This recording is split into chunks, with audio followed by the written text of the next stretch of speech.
Halo semuanya, di video kali ini kita akan membahas tentang parameter di dalam sebuah fungsi. Oke, sebelumnya kita sudah membuat sebuah fungsi tanpa menggunakan parameter apapun ya, seperti ini. Nah, di video kali ini kita akan membuat sebuah fungsi dengan menggunakan parameter. Oke, apa itu parameter ya? Parameter itu adalah fitur atau cara yang bisa kita gunakan untuk mengirim data tertentu ke dalam fungsi yang kita panggil. Jadi setiap fungsi yang kita panggil bisa kita berikan parameter atau data yang berbeda-beda sesuai dari data yang kita berikan ke dalam parameter tersebut. Oke, kita akan bikin satu fungsi di sini ya. Contohnya yaitu fungsi panggil nama seperti ini. Kita akan print sebuah nama, yaitu nama saya Andi seperti ini. Nah, kemudian kita panggil fungsinya yaitu fungsi panggil nama. Nah, kemudian kita tampilkan di dalam terminal yaitu Python 3 parameter.py. Nah, seperti ini. Dia akan menampilkan nama saya Andi ya, seperti ini. Nah, bagaimana jika kita menampilkan atau memanggil fungsi ini 3 kali seperti ini? Nah, kita lihat dia akan menampilkan data yang sama. Nama saya Andi sebanyak 3 kali. Nah, kita ingin data nama ini berbeda-beda di setiap pemanggilan fungsinya. Nah, bagaimana caranya? Kita menggunakan yang namanya parameter. Nah, parameter itu diletakkan di dalam tutup buka tutup kurung di fungsi yang kita buat ya, dengan nama parameter sesuai dengan keinginan kita. Nah, di sini saya akan memberikan namanya yaitu nama seperti ini. Nama seperti ini. Nah, kemudian Andi ini kita gantikan dengan variabel nama ya, seperti ini. Nah, kemudian kita masukkan nilai apa yang ingin kita kirimkan ke dalam parameter si nama ini dengan cara memasukkannya di dalam fungsi yang kita panggil. Kita akan masukkan yaitu Budi. Nah, kemudian kita masukkan nama yang kedua yaitu Andi, atau kita masukkan nama yang ketiga yaitu Agung. Nah, seperti ini. Nah, kemudian kita tampilkan di terminal. Nah, dia akan menampilkan 3 nama berbeda. Budi, Andi, dan juga Agung. Sesuai dengan nama yang kita berikan di dalam pemanggilan fungsinya. Ya, seperti ini. Tentunya ini jauh lebih dinamis, di mana kita hanya perlu membuat satu template fungsi dengan data yang berbeda-beda. Nah, di dalam parameter itu ada yang namanya parameter aktual dan juga parameter formal. Apa bedanya? Parameter aktual itu adalah parameter yang kita berikan saat fungsi itu kita panggil. Ya, contohnya adalah ini. Ini disebut dengan parameter aktual, ya. Keduanya sama-sama parameter, namun ini dinamakan dengan parameter aktual.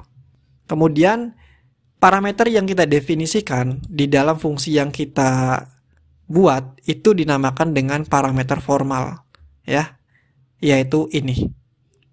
Atau juga orang-orang sering menyebutnya ini adalah parameter, ini adalah argumen gitu. Ya, namun keduanya sama aja, antara parameter ataupun argumen, ya. Kita bisa menukarkan ini argumen, ini parameter ya, itu sama saja ya. Namun lebih tepatnya mungkin ini adalah parameter aktual, ini adalah parameter formal. Ya, seperti itu. Oke, kita akan buat satu kasus fungsi yang lain ya.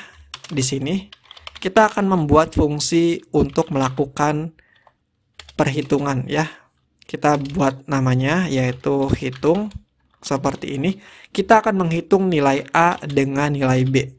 Ya, kita akan membuat fungsi penjumlahan antara A dan juga B. Ya, perlu diingat, kita bisa menambahkan parameter berapapun ke dalam si kurung buka tutup ini.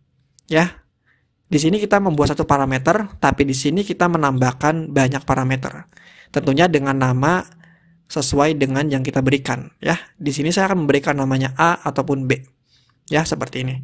Kemudian kita print ya, kita lakukan penjumlahan antara A dan juga B seperti ini.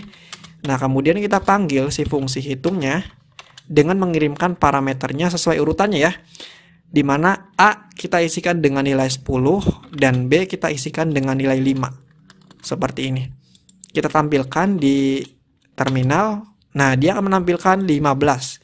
Hasil penjumlahan antara 10 dengan 5. Nah, di mana parameter atau parameter yang kita kirimkan yaitu 10, dia akan merujuk ke dalam si parameter dengan nama A. Si 5 dia akan merujuk ke dalam B, ya, sesuai urutannya. Jadi jangan sampai terbalik, ya. Ini 5, ini 10, maka dia akan masuk ke A dan juga B, ya, seperti itu. Oke, di sini kita juga bisa melakukan operasi perkalian, ya, sama seperti penjumlahan tadi. Ya, dia akan menampilkan 50 karena 10 dikalikan dengan 5 hasilnya 50, ya. Ataupun pengurangan, ya, antara 10 dikurangi 5 hasilnya 5, ya, seperti itu. Nah, di parameter itu ada yang namanya default parameter. Nah, apa itu default parameter? Nah, itu adalah parameter yang dimana kita memberikan nilai default jika si argumennya tidak kita kirimkan atau kita tidak masukkan di dalam fungsi yang kita panggil. Nah, namun jika kita tidak menggunakan parameter default seperti ini, kita tidak meletakkan nilai apapun di sini, nah maka otomatis Python-nya akan error. Nah, seperti ini. Karena apa? Karena di sini dia meminta 2 parameter, 2 nilai, tapi yang dikirimkan cuma 1. Nah, otomatis dia akan menghasilkan error. Ya, seperti itu. Makanya di sini kita harus mengirimkan 2 nilai. Kita akan mengirimkan 2 nilai seperti ini. Nah, caranya supaya tidak error, kita bisa menggunakan yang namanya default parameter. Nah, seperti ini, kita masukkan nilai defaultnya yaitu 5. Nah, seperti ini. Walaupun kita tidak kirimkan si 5 ini saat fungsinya dipanggil, ya, dia tidak akan error karena defaultnya sudah 5. Nah, kita lihat di sini. Nah, dia akan tetap menghasilkan 5, ya. Si 10 ini tetap akan masuk ke dalam A dan B sudah diinisialisasi dengan defaultnya 5. Nah, begitupun yang A, kita bisa buat dia sebagai default parameter. Kita masukkan 10, walaupun kita tidak mengirimkan parameter apapun, ya, dia tidak akan error. Karena kita sudah memberikan default parameter. Ya, seperti ini. Tentunya kita bisa merubahnya, supaya bisa kita lihat hasilnya 15. Sama saja, ya, seperti itu. Tentunya ada keuntungan sendiri, ya, saat kita menggunakan default parameter. Di antaranya, kita tidak perlu lagi khawatir akan nilainya terbalik, ya. Kalau sebelumnya kita mengirimkan A dan juga B, itu harus sesuai dengan nilainya, di mana parameter pertama 10, parameter kedua 5. Tapi dengan default parameter, ya, kita tidak perlu lagi nilai yang kita berikan itu terbalik, ya. Contohnya di sini, ya. Walaupun kita masukkan di sini 5, di sini 10, ya. Nah, tapi syaratnya kita harus memanggil nama parameternya, yaitu di sini adalah B, ya, seperti ini. Di sini adalah A, seperti ini. Ya. Kita lihat sama aja. Nah, untuk pembuktian, ya, di sini kita akan print, ya. Di sini kita akan print A. Nah, kemudian kita akan print yang kedua yaitu B. Seperti ini. Kita lihat, ya, yang pertama dia akan menampilkan 10. Yang kedua dia akan menampilkan 5, ya, seperti ini. Ini sesuai dengan referensi yang kita berikan, ya, di mana B ini merujuk ke parameter B, si A ini merujuk ke parameter A.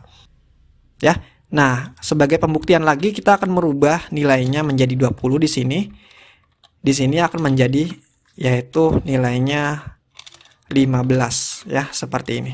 Kita lihat, nah dia akan menampilkan 20, yaitu yang A ini. Walaupun posisinya berbeda, tapi referensinya sama, yaitu dia akan mereferensi ke dalam si parameter A. Si B ini ke dalam si B. Jadi walaupun kita balik, kita tidak perlu lagi khawatir akan nilainya yang tertukar. Ya, itu keuntungan menggunakan default parameter. Oke, sekian untuk video kali ini. Terima kasih.